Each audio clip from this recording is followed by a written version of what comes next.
Assalamualaikum warahmatullahi wabarakatuh. Alhamdulillah, kalimat mulia yang selalu kita ucapkan dari lisan kita kepada satu-satunya zat yang maha hidup, yang berdiri sendiri dan tidak ada sekutu baginya, Allah subhanahu wa ta'ala. Karena dia memang telah menggantungkan segala nikmat yang dia berikan kepada kita dengan kalimat Alhamdulillah. Juga kita panjatkan salawat dan taslim senantiasa kepada satu-satunya guru, kiai dan suri tauladan kita, Nabi Muhammad sallallahu alaihi wasallam, sebagaimana Allah dan malaikatnya telah memberikan salam kepada beliau. Semoga Allah berkahi saudaraku seiman. Bahasan kita malam ini, saudaraku, inilah rahasia rezekimu. Sebelum saya mulai tema, saya ingin menyampaikan duduknya saya di kursi ini bukan berarti saya lebih pintar teman-teman sekalian, tetapi kita berbagi sebagaimana sabda Nabi SAW, ad-dinun nasihat. Agama ini memang semuanya nasihat. Memang kita harus selalu mengingatkan satu sama yang lain, tapi bukan berarti orang yang diingatkan tidak tahu. Mungkin dia tidak tahu, bisa saja memang dia tahu tapi dia lalai. Maka kita memang dianjurkan untuk saling mengingatkan. Bahasan tentang masalah rezeki ini teman-teman sekalian, saya susun juga sebuah tulisan karena saya melihat banyaknya umat Islam, ruang lingkup di Indonesia saja, tempat yang kita tinggal. Allahu a'lam apakah seluruh muslimin mengalami hal yang sama. Tapi saya lihat di sekeliling saya, banyaknya umat Islam yang tidak memahami apa itu rezeki. Mereka hanya terfokus rezeki itu ke masalah duit, pakaian, makanan, rumah, kendaraan, hanya sekitar materi saja, dan banyak hal yang lain yang mereka tidak anggap rezeki. Padahal sebenarnya rezeki itu didefinisikan oleh para ulama dengan sangat luas. Segala sesuatu yang dibutuhkan oleh makhluk, dan makhluk di sini masuk di dalamnya manusia, jin, ya, malaikat, apa saja, tumbuh-tumbuhan, hewan-hewan, dalam melalui roda kehidupan. Jadi semua itu masuk dalam masalah rezeki, baik di dunia maupun di akhirat nantinya. Jadi ruang lingkup rezeki sangat luas, dan rezeki ini yang menyiapkan dan tidak pernah habis stoknya dalam menyiapkan hanya satu, Allah subhanahu wa ta'ala. Tidak pernah ada yang bisa menyiapkan kebutuhan seluruh makhluk non-stop dan tidak pernah habis stoknya kecuali Allah subhanahu wa ta'ala. Dan memang belum pernah ada yang mengikrarkan itu. Kita pada saat haus cuma tahu minum, pada saat lapar cuma tahu makan. Nggak ada duit berarti minta, ada duit tinggal beli makanan dan makan, selesai, laparnya hilang, istirahat. Kita tidak pernah berpikir sebenarnya dari mana semua itu.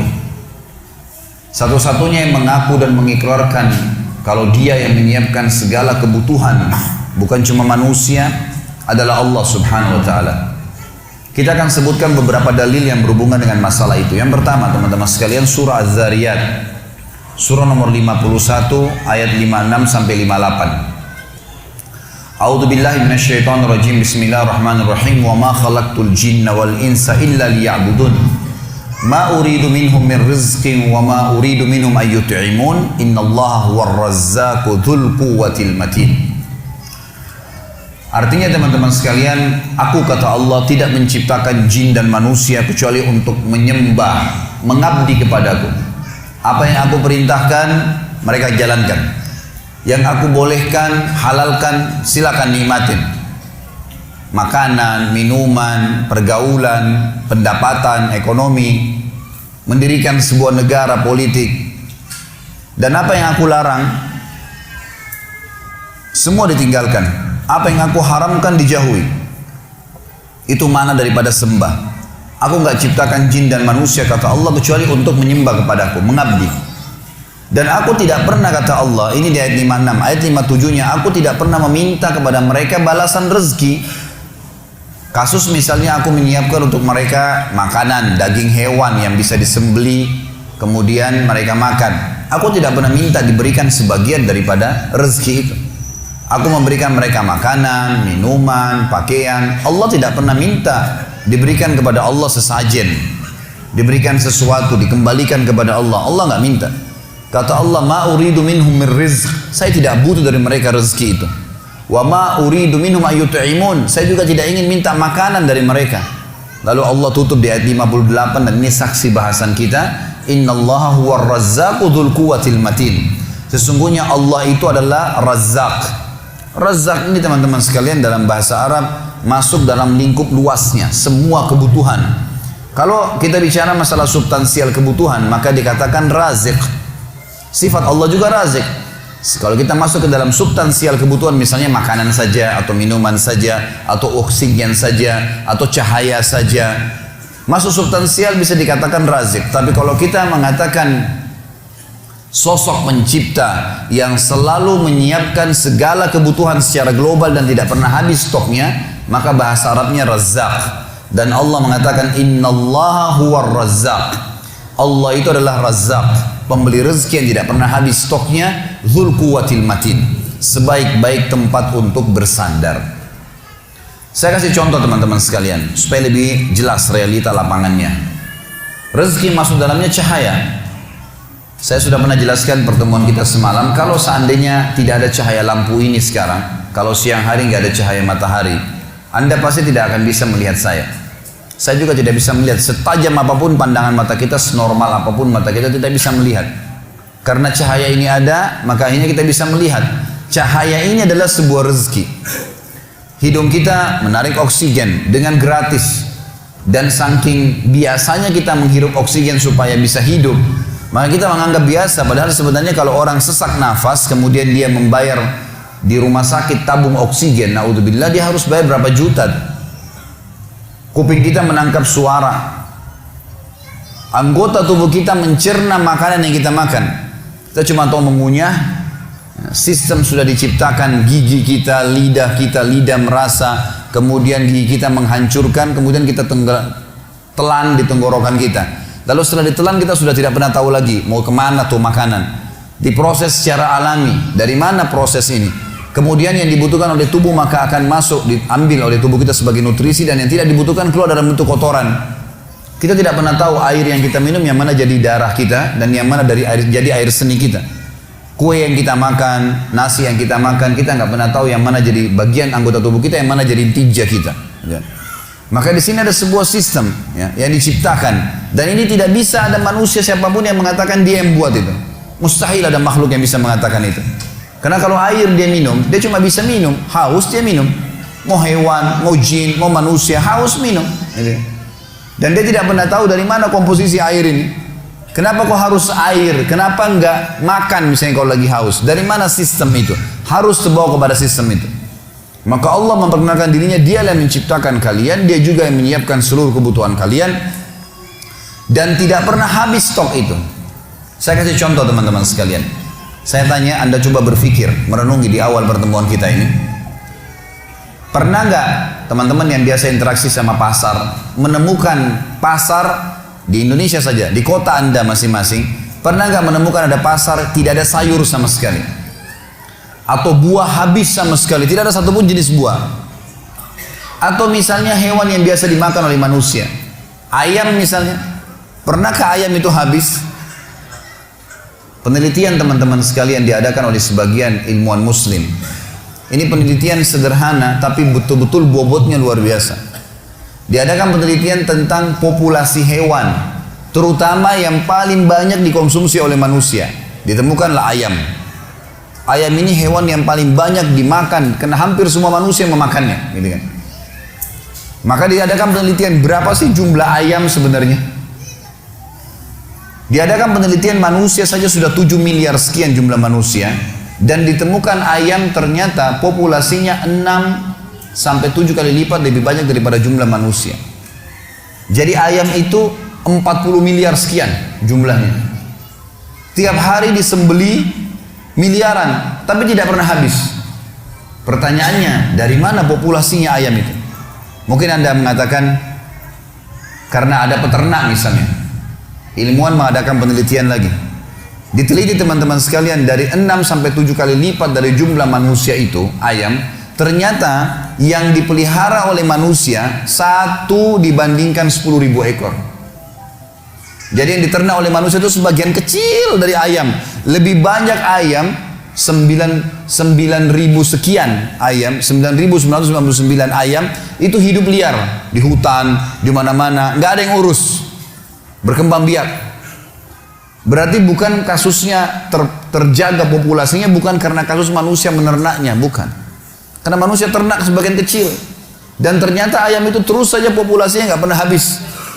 Kita kalau lihat bagaimana beberapa ilmuwan manusia mengambil gambar dari atas helikopter di hutan, bagaimana ya sapi hutan atau apalah ya hewan-hewan berlarian di tengah hutan dari atas sampai ribuan ekor jalan lari, nggak ada yang urus, kuda lah, apahlah, macam-macam, tidak pernah habis, tidak pernah habis, selalu ada populasinya. Pertanyaan dari mana semua ini? Siapa yang buat? Dan siapa yang membuat? Siapa yang menyiapkan kebutuhan-kebutuhan mereka? Karena mereka tidak bakal mungkin hidup kalau tidak ada kebutuhan yang terpenuhi dari makanannya, dari minumannya, dari tempat tinggalnya, gitu kan? Semua itu. Maka tidak pernah ada yang mengklaim dirinya sebagai Razzaq, pemberi rezeki non-stop kecuali Allah Subhanahu wa taala. Allah Subhanahu wa taala yang telah menjelaskan masalah itu. Kalimat ini juga mulia teman-teman sekalian. Innallaha war-Razzaq, kata Allah. Allah itu adalah sebaik pemberi rezeki yang non-stop, tidak pernah habis rezekinya, dan dzul quwwatin matin, sebaik-baik tempat untuk bersandar. Saya pernah teman-teman sekalian di Jakarta, di depan rumah saya pernah ngontrak rumah, kurang lebih ada taman 5 kali 5 meter, tidak besar, dan saya suka tanam tanaman. Kadang-kadang saya biarkan di tabulan pot, tanaman dalam pot yang ada buah mangga, ada buah jambu gitu. Saya kadang-kadang sebelum pengajian pagi suka siram tanaman itu.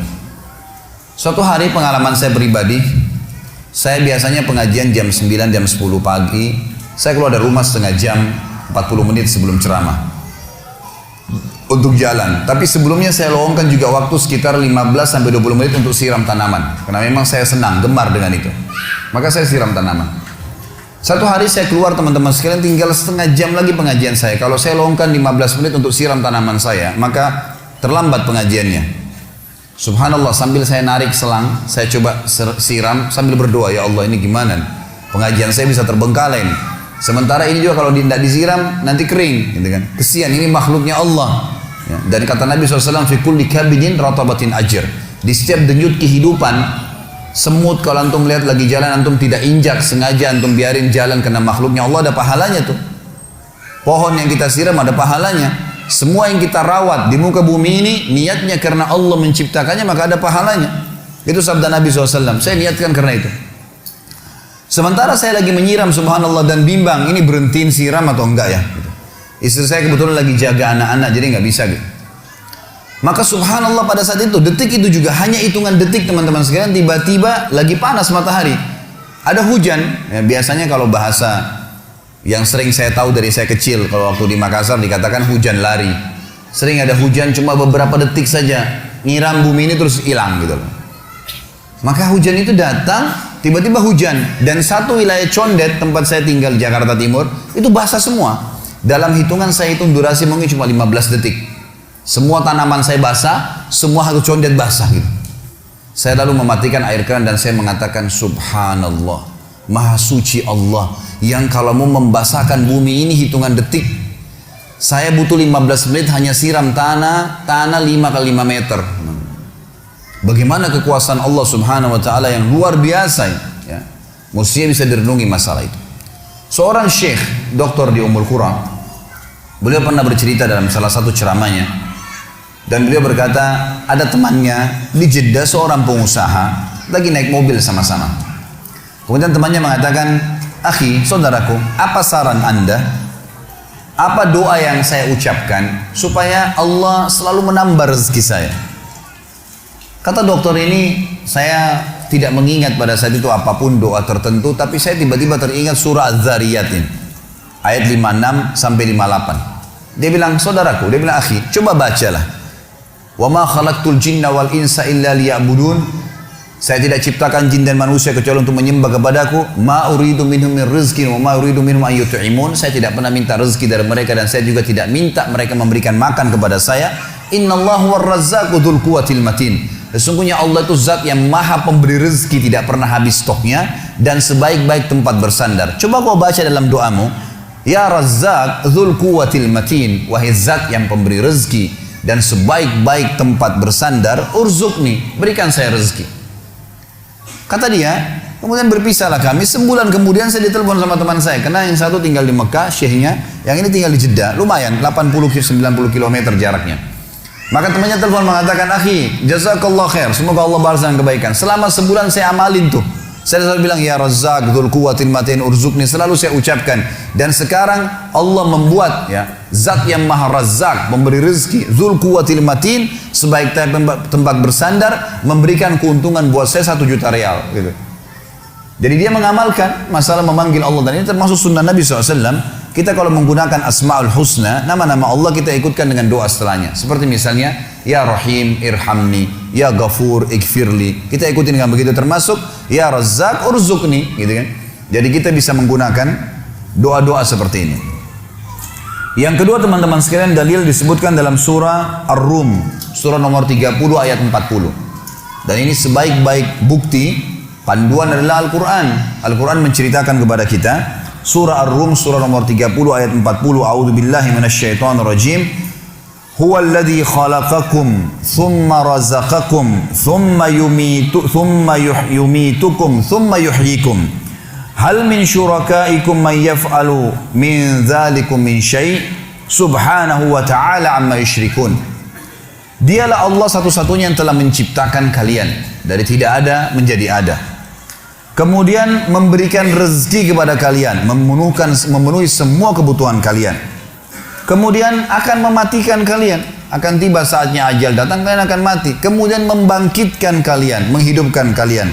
Apakah ada sekutu-sekutu yang kalian sembah selain Allah? Patung kah, pohon keramat kah, kuburan kah, setan kah, malaikat kah? Adakah sekutu-sekutu yang kalian sembah selain Allah itu? Yang kalian partnerkan sama Allah atau kalian anggap Tuhan kalian, yang bisa melakukan itu sedikit saja dari itu. Maka maha suci Allah dan maha tinggi terhadap apa yang mereka sekutukan. Di dalam ayat yang lain surah Ghafir atau surah Mu'min surah nomor 40 ayat 64 Allah juga mengingatkan, A'udzubillahi minasyaitonir rajim. Allahul ladzi ja'ala lakumul arda qarara. Allah lah yang telah membuatkan untuk kalian bumi ini qarar.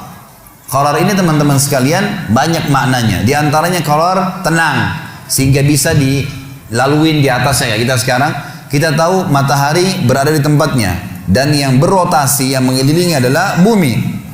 Maka kenapa pertanyaannya bumi berjalan ya, dan kita tidak terbalik, air tidak tertumpah? Kok bisa nih? Padahal bumi berputar terus gitu kan. Mestinya kita bisa rasakan itu. Tapi ternyata subhanallah kita bisa tenang, bisa jalan. Mana yang lain qarar adalah kalian bisa membangun di atas bumi itu. Kalian bisa bercocok tanam. Kalian bisa mengambil hasil tambangnya. Allah mengatakan, dialah satu-satunya yang telah menjadikan buat kalian bumi qarar. Was-samaa'a binaa'a, dan telah menjadikan langit ini bangunan buat kalian. Jadi kita sebenarnya teman-teman sekalian di bumi ini seperti sedang berada di sebuah ruangan. Langit ini seperti atapnya masjid dan kita sedang berada di dalam sebuah ruangan. Allah mengatakan langit ini seperti bangunan atap buat kalian. Wa sawwarakum fa ahsana suwarakum, dan dialah yang telah melukis kalian dengan sebaik-baiknya. Teman-teman coba renungin, kalau kita lagi duduk di pinggir pantai misalnya, kemudian ada satu pelukis membawa papan lukisnya. Kita duduk di sebelahnya, kebetulan laut lagi tenang, ada kapal, ada pohon kelapa, ada buahnya bergelantungan, kemudian juga ada burung mungkin berterbangan, ada matahari, ada awan sedikit, pemandangan yang indah. Lalu kemudian kita berada di sebelah seorang pelukis lalu melukis apa yang dia lihat dan apa yang kita lihat. Semua yang dijangkau oleh mata dia dan mata kita digambar sama dia. Dan berhasil si pelukis melukis seperti apa yang dia lihat. Kira-kira kita menilai bagus nggak gambarannya? Hah? Kok nggak ada jawaban ini? Masih hidup nggak?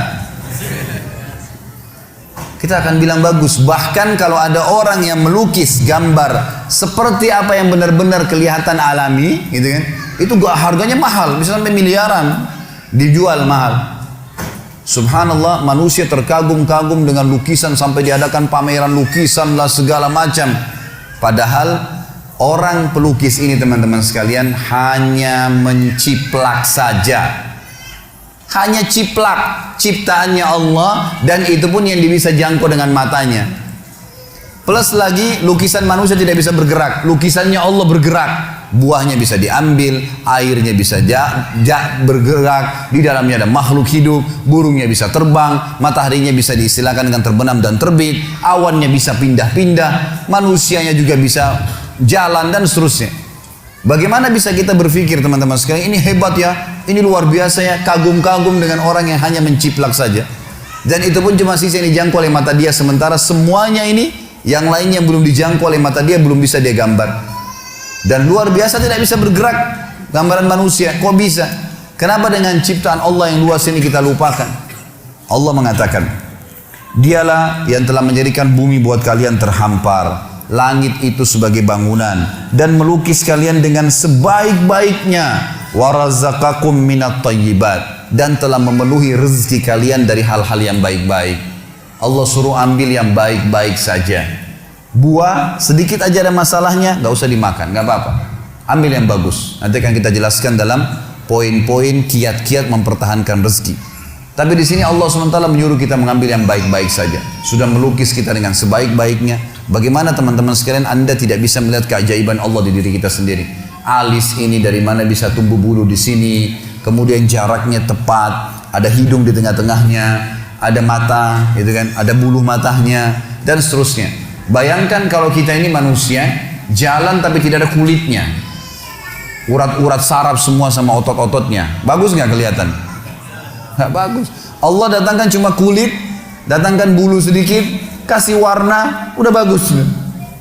Allah mengatakan, وَصَوَّرَكُمْ فَأَحْسَنَ سُوَرَكُمْ. Dia betul-betul melukis kalian dengan sebaik-baiknya, وَرَزَقَكُمْ مِنَ الطَّيِّبَاتِ, dan memenuhi kebutuhan kalian dari yang baik-baik. Gak usah buat masalah, cari yang baik saja, cari yang berkualitas saja, nikmatin, boleh silahkan. Kata Allah, "Dzalikumullahu rabbukum fatabarakallahu rabbul alamin." Itulah Allah Tuhan kalian, maka maha berkah Allah Tuhan alam semesta. Ayat yang lain teman-teman sekalian, ayat yang mulia juga adalah surah Qaf.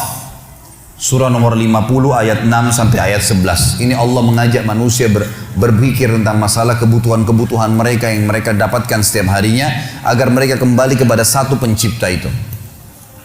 A'udzubillahi minasyaitonirrajim. Afalam yanzuru ilas sama'i fawqahum kaifa banainaha wa zayyannaha wa ma laha min furuj. Tidakkah mereka lihat manusia-manusia itu ke langit di atas kepala mereka? Bagaimana kami ciptakan, bagaimana kami dirikan, kami bangun, bagaimana kami hiasi dengan miliaran bintang-bintang, dan mereka tidak menemukan sedikit pun celah kekurangannya. Surah Al-Mulk juga menjelaskan masalah itu, ayat 3. A'udzubillahi minasyaitonirrajim. Alladzi khalaqa sab'a samawatin tibaqa. Allah yang telah menciptakan 7 lapis langit yang bersusun, dan tadi subuh sudah saya jelaskan bagaimana besarnya langit-langit itu teman-teman sekalian. Lalu Allah mengatakan, "Ma tara fi khalqir rahmani min tafawut, farji'il basara hal tara min futur, thumma rji'il basara karrataini yanqalib ilaikal basaru khasi'an wa huwa hasir." Kata Allah, coba kalian angkat pandangan mata kalian ke langit sana. Lihat baik-baik tuh langit. Maka niscaya kalian akan turunkan pandangan mata kalian dalam kondisi letih, sementara kalian belum menemukan celah kekurangannya. Dan coba kata Allah, angkat sekali lagi lihat langit itu. Kemudian terus kamu mencari, coba cari celah kekurangannya. Niscaya kalian akan turunkan pandangan mata kalian dalam kondisi capek dan tidak menemukan sedikit pun dari celah kekurangan langit tersebut.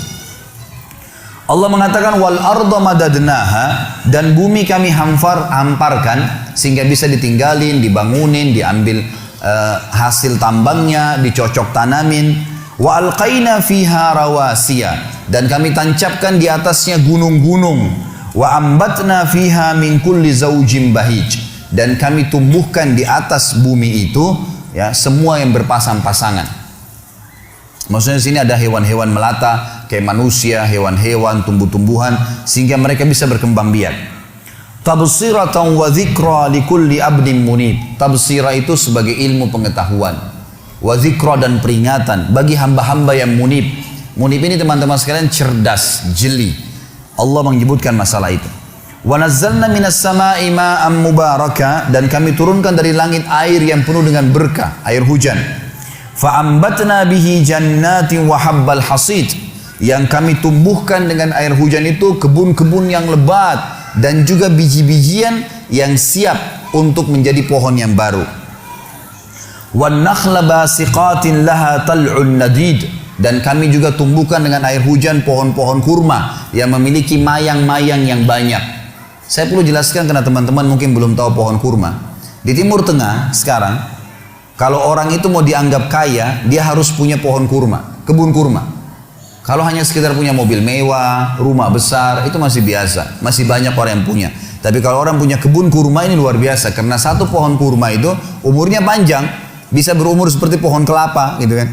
Dan punya mayang. Mayangnya itu banyak kalau musim ya berbuah keluar. Dan satu pohon itu kalau lagi padat itu bisa turun, ya bisa sampai 1000 kilo kurma. Dan kurma ini ada 300 macam jumlahnya. Dan ada yang kering, ada yang basah. 90% kurma kering. Kurma kering teman-teman sekalian bisa bertahan sampai setahun, 2 tahun gak rusak, gitu kan. Maka ini transaksi bisnis yang sangat menguntungkan, gitu kan. Karena buahnya kalau berbuah banyak bisa bertahan sampai tahunan gak rusak, gitu kan. Belum lagi dengan nutrisi-nutrisi ada di dalamnya. Maka Allah menyebutkan khusus masalah kurma. Dan coba lihat kurma bagaimana kami tumbuhkan, kata Allah. Kemudian ya keluar dari mayang-mayangnya buah-buah yang banyak. Kata Allah, rizqan lil ibad. Semua itu sebagai rezeki buat hamba-hamba. Wa ahyayna bihi baldatan maita, dan dengan air hujan juga kami hidupkan negeri yang sudah mati. Wa kadzalikal khuruj. Begitulah nanti kalian akan dibangkitkan pada hari kiamat. Inilah beberapa dalil-dalil teman-teman sekalian yang membuktikan kalau Allah itu pemberi rezeki, dan tidak pernah ada yang mengakui hal yang seperti ini kecuali Allah Subhanahu wa taala. Baik, sebelum saya masuk ke beberapa kiat untuk mempertahankan rezeki, kalau saya tidak salah ada 15 poin nantinya. Ada gambaran saya dulu supaya teman-teman paham apa itu rezeki atau seperti apa sih rezeki itu. Kalau gambaran saya, rezeki itu seperti sebuah pohon. Pohon ini teman-teman sekalian ada buah yang berjatuhan dan ada buah yang bergelantungan. Buah yang berjatuhan dan bergelantungan, siapa saja boleh mengambilnya. Beriman atau kafir, semua bisa dapat. Makanya jangan heran kok ada orang kafir sembah berhala atau mungkin ngaku Tuhan punya anak dan seterusnya, tapi masih hidup, punya rumah mewah, makan segala apa yang dia mau. Dah iya. Karena rezeki itu Allah siapkan untuk semua makhluk, nggak terkecuali. Kalau orang kafir tiba-tiba Allah nggak kasih rezeki, maka nggak ada orang kafir nantinya. Emang Allah SWT menciptakan ya, semua itu untuk menguji mereka, melihat mereka mau menggunakan nggak potensi-potensi dalam diri mereka untuk beriman kepada Allah Subhanahu Wa Taala.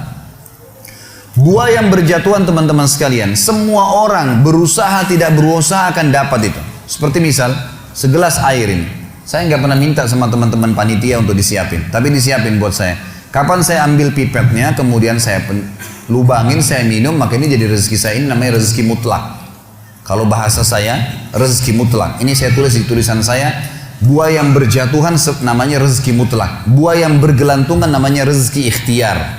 Ini hanya untuk mudah difahamin saja ya. Ini konsep yang saya tulis sendiri sebenarnya untuk memahaminya.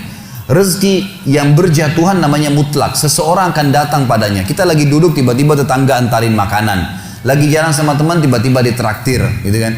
Atau mungkin orang tua kita setengah mati banting tulang, tiba-tiba beliau meninggal, lalu kemudian kita dapat warisan. Namanya mutlak. Kalau ini teman-teman sekalian, kita mau nggak mau akan datang kepada kita. Dan ini masuk dalam makna hadis Nabi SAW yang berbunyi, tidak ada jiwa meninggal dunia kecuali akan dilengkapkan seluruh rezekinya. Ini maknanya. Karena ada hadis yang berbunyi begitu ya. Tidak ada jiwa yang meninggal dunia kecuali seluruh rezekinya akan diberikan kepadanya. Yang dimaksud adalah rezeki yang berjatuhan tadi. Juga ada hadis yang lain kata Nabi SAW, kalau seseorang lari dari rezekinya, seperti dia lari dari kematian, maka rezekinya akan mendatanginya sebagaimana mati mendatanginya. Ini namanya rezeki mutlak. Mau nggak mau datang kepada antum. Jadi kan, pasti datang nih. Ini kafir atau beriman. Tinggal yang kedua teman-teman, rezeki ikhtiar. rezeki yang ada, buah tadi yang ada di atas pohon. Untuk mengambilnya kita butuh tangga. Kita butuh tangga, fasilitasnya. Fasilitas ini teman-teman sekalian, tangga ini adalah ilmu. Adalah ilmu. Ini sesuai mirip dengan perkataan Imam Syafi'i rahimahullah. Siapa yang ingin dunia, dia harus punya ilmunya. Siapa yang ingin akhirat, dia harus punya ilmunya. Siapa yang punya dua-dua, mau dua-dua dunia akhirat, dia juga harus punya ilmunya. Gitu kan? Memang ilmu itu tangganya. Jadi siapapun yang punya ilmunya, dia pelajari bisnis tertentu misalnya. Dia pelajari misalnya masalah properti, masalah kuliner, masalah ini, masalah itu. Dipelajari sama dia. Kemudian dia punya ilmunya, maka dia punya tangga. Dia akan naik ke atas. Dan pada saat dia naik ke atas pohon, dia bisa petik buah sebanyak mungkin, semau dia. Kenapa misalnya restoran-restoran besar dunia seperti KFC, McDonald dan seterusnya, ini bukan karena saya sebutkan namanya karena mau dipromosikan, tidak ada hubungannya. Tapi yang saya maksudkan adalah bagaimana bisa seseorang yang beragama Yahudi, kufur kepada Nabi SAW, kufur kepada Allah, Allah pastikan kekafiran mereka, tapi bisa punya cabang sampai jutaan cabang, ribuan, ratusan ribu cabang seluruh dunia. Karena dia punya ilmunya, dia pelajari ilmunya. Jadi orang kafir pun bisa dapat tuh, gitu kan? Bisa dapat. Jadi jangan heran teman-teman, kenapa orang kafir bisa punya banyak usaha. Ya dia punya ilmu, kita pelajarin. Makanya Allah berikan standar dalam masalah rezeki. Semua manusia punya dua mata, punya dua kaki, punya dua tangan. Waktunya sama 24 jam. Potensinya sama, kecuali yang lahir dalam keadaan cacat saja. Kalau enggak sama semua, gitu kan? Bedanya kita sama orang-orang yang sudah sukses, ya hanya sekedar ilmu pengetahuannya saja. Kalau ilmunya kita milikin dan kita coba kembangkan, maka akan terbuka itu. Hanya saja teman-teman sekalian, beda antara, dan ini kalau rezeki ikhtiar terbuka, semua orang bisa mengumpulkan sebanyak mungkin. Tinggal bagaimana dia punya ilmu. Ilmunya tangga, dia naik ke atas. Begitu dia naik ke atas, dia ambil buah yang terdekat. Yang agak jauh dipakai jala sama dia. Tambah ilmu lagi, tambah fasilitas, tambah pengetahuan, kursus lagi, tambah keterampilan. Maka dia akan bisa mengambil sebanyak mungkin, tidak ada batasnya. Bedanya antara rezeki orang beriman dengan rezeki orang kafir di berkahnya.